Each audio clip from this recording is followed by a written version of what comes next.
సంగారెడ్డి జిల్లా జిన్నారం మండలం సోల్కాపల్లి గ్రామంలో అయ్యప్ప మహాపడి పూజ ఎంతో అంగరంగ వైభవంగా నిర్వహించారు. గంగాధర్ గురుస్వామి ఆధ్వర్యంలో ఎర్రోల జంగారెడ్డి గురుస్వామి 18వ మహాపడి పూజ ఎంతో వైభవంగా నిర్వహించడం జరిగింది. ఈ అయ్యప్ప మహాపడి పూజకు అయ్యప్ప మాలదారులు, అయ్యప్ప స్వాములు, అదేవిధంగా గ్రామవాసులు అధిక సంఖ్యలో పాల్గొని అయ్యప్ప ప్రసాదాన్ని స్వీకరించి అన్న ప్రసాదాన్ని స్వీకరించడం జరిగింది.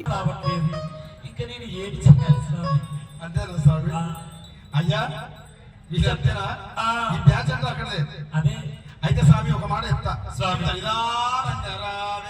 వస్తాడా స్వామి? కాపిలాడే వస్తలేడు. ఆ మహానుభావుడు వస్తాడా స్వామి? కొట్టుకొని చచ్చిపోతారు. అవన్నీ పిల్లలు ఆరోగ్యం తిరిగిపోతారు. ఒకప్పుడు పిల్లలను చదవాలంటే అత్త మామ ఉండేది, అలా ఇచ్చేది. ఇప్పుడు అత్తతో మామద్దు, ఏం లేదు. ఆ పిల్లల ఫోన్ ఒకటి ఉంటే చాలు. ఎవరు ఫోన్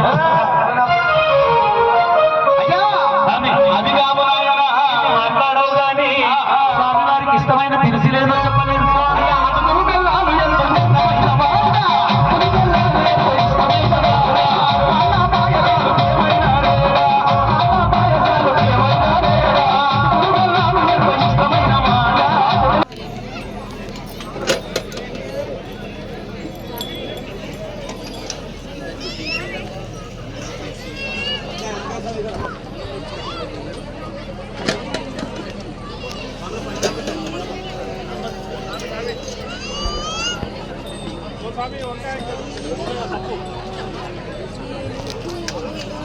మరిన్ని అప్డేట్స్ కోసం మా ఛానల్ని సబ్స్క్రైబ్ చేయండి.